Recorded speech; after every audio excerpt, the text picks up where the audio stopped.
Hello and welcome to Algebra 1, Section 1.2 on fractions. Let's get started. Our objectives for today are to know the parts of a fraction and when it is simplified fully, as well as to know how to add, subtract, multiply, and divide fractions. So what are fractions?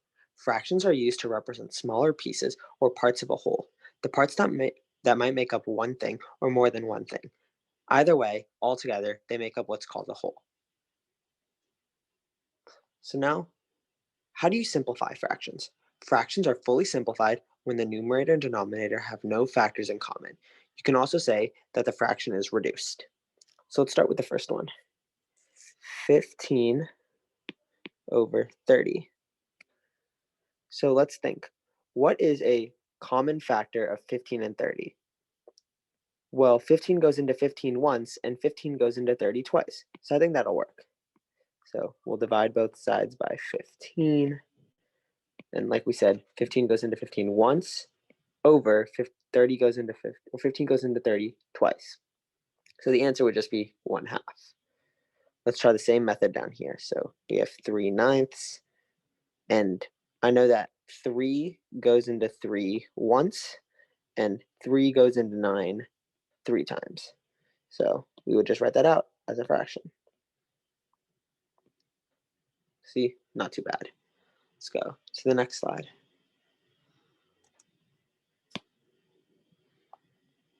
So adding and subtraction require like things.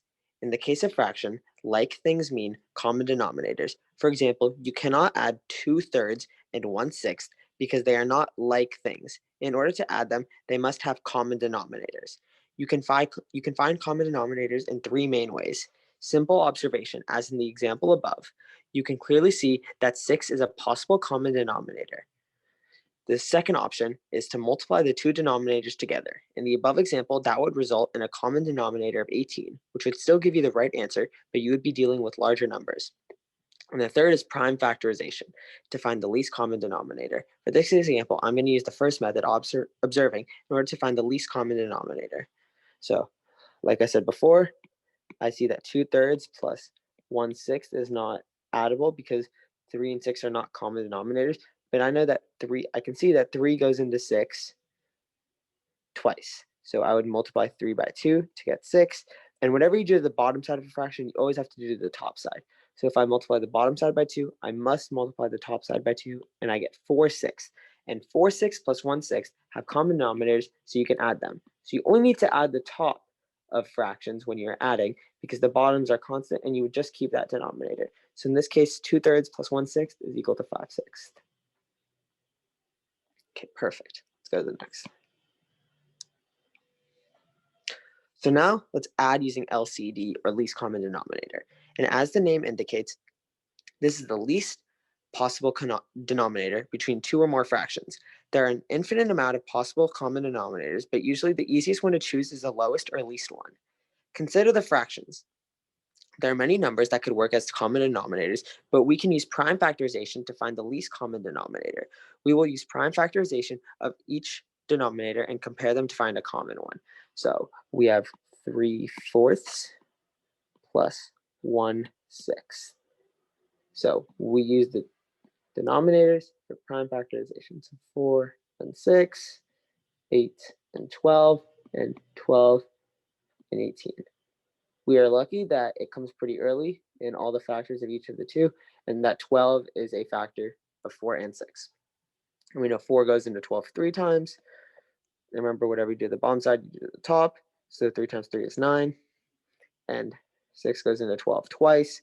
And 1 times 2 is just 2. So then we have 9 plus 2 is 11. And you keep the bottom side constant. 11/12 is our answer. Okay.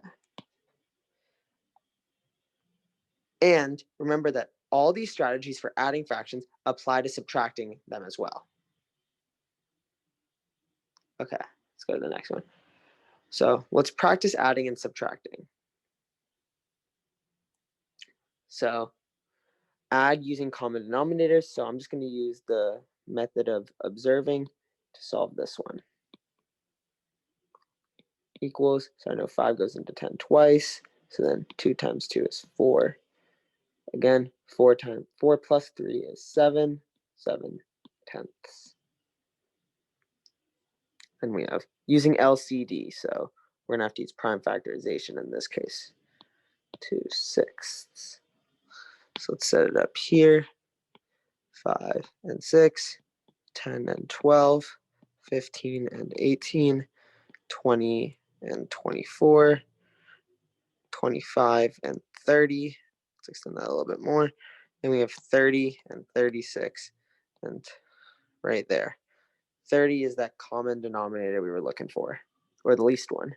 So then 5 goes into 36 times, so that's times 6. Top also has to be times 6, so it's 6 over 30 plus, and a 6 goes into 35 times, so 30. Then 2 times 5 is 10, which is equal to 16 over 30. But as we remember before, we have to simplify a fraction fully. And I know that since both of these numbers, the numerator and denominator, are both even, they can both be divided by 2. So divide by 2 over 2. And I know 16 divided by 2 is 8, and 30 divided by 2 is 15. And since there are no more ways that we can simplify this, 8/15 is our answer. Okay, let's go to the next slide. So now let's practice subtracting. Subtracting, remember, we're just going to use the same steps. So 5/9 minus 1/3. So again, I'm just going to use common denominators or subtract or observing. And I see that 3 goes into 9 3 times. Remember, same thing. Whatever you do at the bottom side, you do at the top. So then 3 times 3 is 9. So then 1 times 3 is 3. 5 minus 3 is 2. And same thing, you keep it constant on the bottom. And the answer is 2 over 9 in this case for the top one.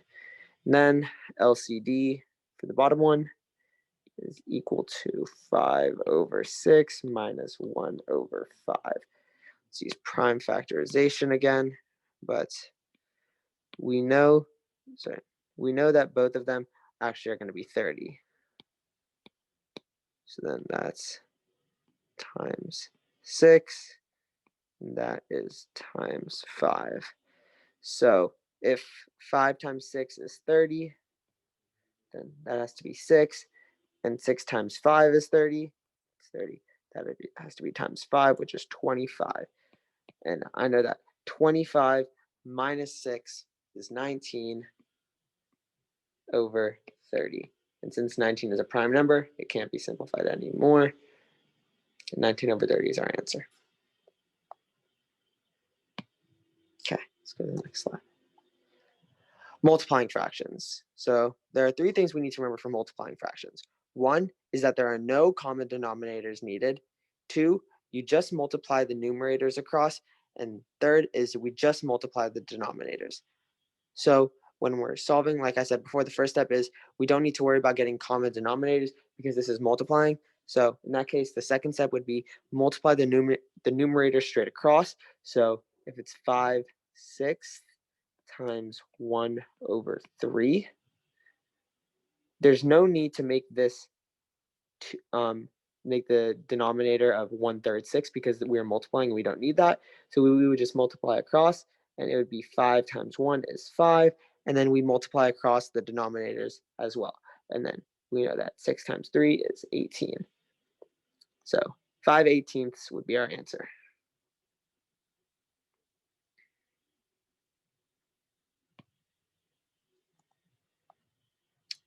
So for dividing fractions, we need to, for the first step, we need to turn the fractions into improper fractions.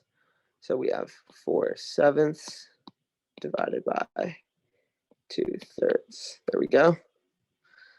So we keep the first fraction the same, and we change the division sign to a multiplication sign. So let's start with that. So we keep 4/7 the same. That stays constant. Always on the left side, it stays constant. We change the division sign to a multiplication sign. So instead of dividing, we're multiplying now. But then we flip the second fraction's numerator and denominator. So instead of it being 2/3, it's going to be 3/2. And a way to memorize this I found is you can remember, keep it, we're keeping 4/7, change it, we're changing division to multiplication, and flip it. We're flipping these two right there. So keep it, change it, flip it. So then once you do that, we just do normal multiplication rules, just like we learned before. So then we know it's 4 times 3 over 7 times 2 is equal to 12/14. And we know that this can be simplified even more. And we know that since these are both even, 2 goes into them.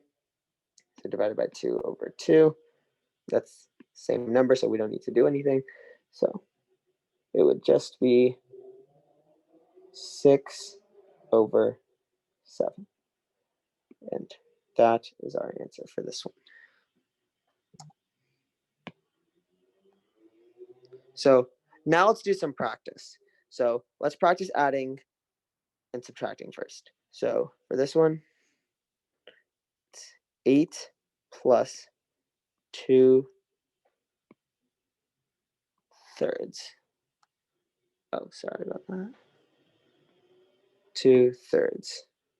So, and I know 8 can be written as 8/1. So change that to 8/1. And since we're adding, remember we have to make these common denominators. So I know that 1 goes into 3 3 times. So we have to do the same thing to the top side. So 8 times 3 is 24. So it's equal to 26/3. And this cannot be simplified anymore as 3 does not go into 26. Then we have 7/8 plus 3/5. And we're going to use prime factorization. Let's just do it up here. So 8 and 5. Let's just do 8 first. So we have 16, 24, 6 times more, 32, 40, 48, 25, 10, 15, 20, 25, 30, 35, and 40. Boom. And we see that 40 is a common denominator. So we would change that to over plus over. Let's just set it up. We have 40 and 40. And we know that 8 goes into 45 times as it's 1, 2, 3, 4, 5 numbers. From 8 to 40 with multiplication. And we know that 5, it's 8 times. So it's 1, 2, 3, 4, 5, 6, 7, 8. So it would be 7 times 5, which is 35. And 3 times 8, which is 24. Which is equal to 59/40. In this case, we can keep our answer like this for now. So I'm going to clear my drawings and let's go to subtracting. So we have 5/8 minus 1/2. Again, observing, I see that 2 goes into 8 4 times. 4 up there because 1 times 4 is 4. And we get a 1/8. And we get a 6/11 minus 3/7. Let's do prime factorization again. In this case, I do actually know that 11 and 7, the least common denominator is 77. So I'm just going to do that for time's sake. So, because I know that we've now learned how to do prime factorization. And I think you guys can do it now. So I know that 11 goes into 77 7 times. So it would be 77. And then 6 times 7 is 42.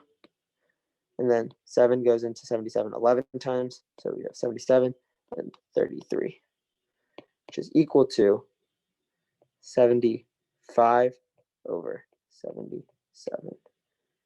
And I believe that is the most simplified we can get it. Okay, let's go to the next one. Let's practice multiplying and dividing now.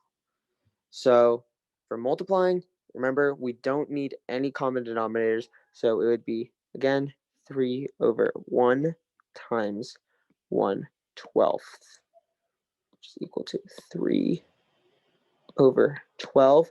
And I know that 3 is a common factor in both of these, so I can divide by 3 over 3, which is equal to, I know 3 goes into 3 one time, and 3 goes into 12 4 times. Again, that's how we can simplify these.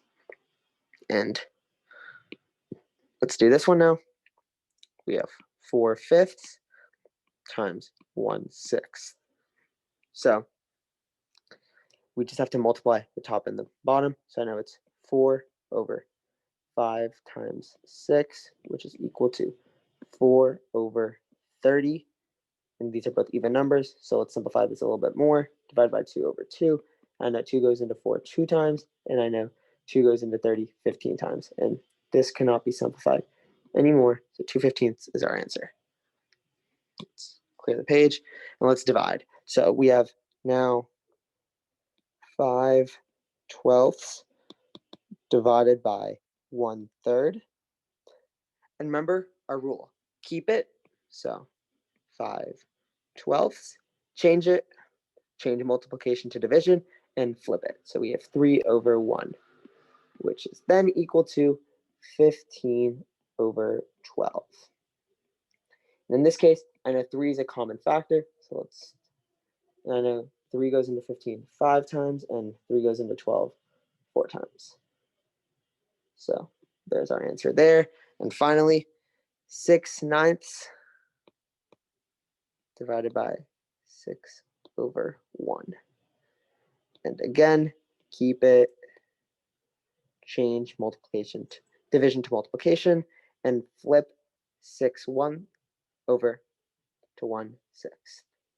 And then we just have normal multiplication rules again, which is equal to 6 over 9 times 6, which is equal to 6 over 54.